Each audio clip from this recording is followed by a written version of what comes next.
Hello, everyone. This is Jeff P. Nibiru Watcher. It's April 3rd, 2019, and a follow up and continuation of the ripping in the Matrix, because if it indeed is being ripped, what appears to look like a rip in the sky.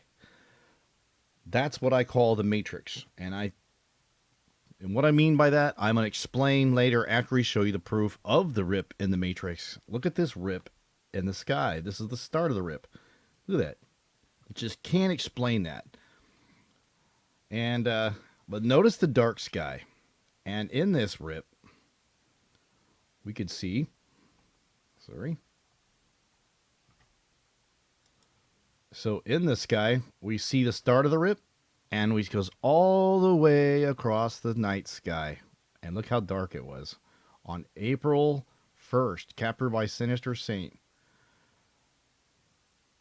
Now, you can go watch Blue Kool-Aid, and he'll give you more details, but just want to point out how dark the sky is with light. How is it we have dark and light, and it's blue, right? And it just rips across the sky.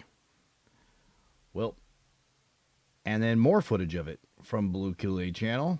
Let's go to his channel, Blue Kool-Aid, who had sent me this footage, and we've seen this before. Grids, chemtrails, grids, strange shaped clouds. Absolutely unexplainable. I showed you guys this yesterday. So again, you could see the shadows all over this thing, this grid pattern that we're catching on this thing. So they're just going to catch you up in case you didn't watch the previous shots of this. And these chemtrails or chemtrail planes trying to close the gap of this. Look at this. It's showing up everywhere. Now, wait till you see the video footage we got of this thing as it starts to unveil. Now, it appears to me that the pattern of this grid, so is almost coming to a point. And the grid thing is very compelling also. It's like the outer surface of the sun, of our atmosphere, is being scanned. Look at this one. Here's another plane covering the gap with the trail, with a chemtrail plane. And many people see this thing actually splitting across the sky, and these things are racing at Mach speeds to try and cover this up because it's breaking down. How is it breaking down? How is this breaking down? Let me show you a sneak preview. What I think is kind of some predictive programming from Chicken Little. We'd see the sky literally ripping apart, right? It's darker here. The only thing this thing needs is chemtrail planes racing to cover up these gaps with chemtrails and clouds and weather manipulation, right? And as this thing unfolds, these things uncloak themselves and begin Project Bluebeam is what this is. How far off from this is reality, right? Chicken Little, Project Bluebeam, and then they come attack, and they all come down, decloak themselves. Yeah. So, let's look at some more footage of what we caught in the very act. This was sent to me just yesterday. And it would, at a casual glance, you don't think much of it. But in light of what you were just seeing, look at what we're going to see when he points the camera up. Right there. Look at that. Do you see how all these chemtrail clouds, they're not even chemtrails. That's just streaks in the sky. And they just can't cover this thing up anymore. It's just too big of a contrast. They can't fly high enough. And look how dark blue the sky is. I mean, you look at that, you're just like, it doesn't make any sense. But I'm going to try and make sense of this thing, because look how they all come to a central point.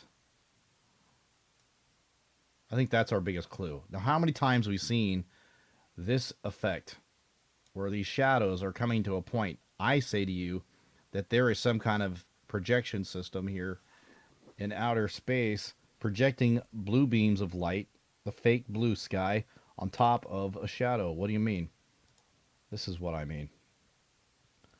So, this is what is a normal solar eclipse. The moon gets in front of the sun and casts a shadow on the earth. Now, what to say if we were to take a satellite, position it outside of this eclipse, like here or here, and scan the blue atmosphere onto our atmosphere, creating this light. That's why they got to lay down the chemtrails, give it a reflective something for that laser to reflect off of, just like a movie screen. In fact, most people know that the very material they use in that is something they use in Hollywood for projection cameras. Lasers, right? Like China building attack satellites, space lasers that could scan a blue beam light down onto our atmosphere. Now, here's kind of a quick drawing how I have this. So, instead of a moon, now they're not worried about that. We just say, oh, the Earth is dark because the moon is in front of it. But what if another planet passes in front of it? Well, then now we got a sun simulator that orbits around the Earth. And I've got more on the sun simulator, but just kind of get the mechanics of it. And then we have satellites down here outside of this eclipse scanning the blue beam of a light. Now, if this thing gets close enough or anything gets in interference with the beam of this laser, this thing could literally, I think, is opening up. Just like, let me mute this sound. Now this is BAE Systems Future Technology Laser Deployment Developed Atmospheric Lens. Okay, so this matrix of sun simulator and lasers that are scanning the surface of the Earth just like this, creating an atmospheric lens. They can change the color of the sky. In this instance, they're using it as a lens to spy, like a magnifying glass, right? Now, how many times you heard me talk about the lens array? Atmospheric lens operational. How does that work? Well, we talked about how femtolasers work and how this thing is used even for self-defense. So if this attack laser sees this weapon, it fires a beam. This detects the beam being attacked, puts up a atmospheric lens, diffuses the laser beam, and we are safe, like a shield. Right. Maybe deflect the beam back and destroy this laser, right? So, yes, just so we have seen a breakdown of the matrix like we saw in this footage here. Don't want to get a copyright strike, so I can only do a snapshot of this spectacular event of an eclipsing planet in front of the sun and the sun simulator and the lens. And it sounds more and more like this laser system is really actually pretty close to the sun outside of the eclipse, like I showed you in those diagrams. I'm going to set up a composite of all these breakdowns because now we know what we're looking for. Look at that. Look how straight these lines are. 1, 2, 3. Just like we saw in that sun simulator fail. Look at that. Nice clean breaks. And look how close where the sun is. It's like the beam technology is really close to the sun simulator. And look how dark blue the sky is. I mean, it should be white. That looks like what you expect the other side of the sky. Why is it next to the sun? I mean, you're just like, that doesn't make any sense. How could it be so blue here, right next to the sun? In fact, let me set up a side-by-side comparison of this. Not far off from this video. You see the difference? You see the angle? This projection that's projecting this height? This satellite that could easily be projecting the blue sky down onto the Earth. So we look up down on the projection. So the chemtrails give us a look at that.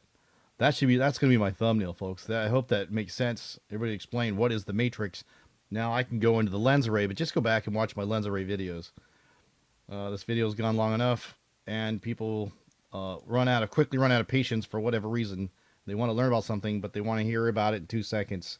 So, anyways, hope you will like this video. I'm going to leave it like that. Okay, side by side. This was a breakdown somewhere back east. This was sent to me by a YouTube subscriber just last night. So there you have it, folks. This system, I think, is truly being scanned. From down upon the Earth, from a laser satellite system, though many have already proposed, Gill Richard, WSO, that the secret's out that they're blocking planets with lasers. Well, this is, I think, is how they're doing it. And with that, thank you for watching. Have a blessed day.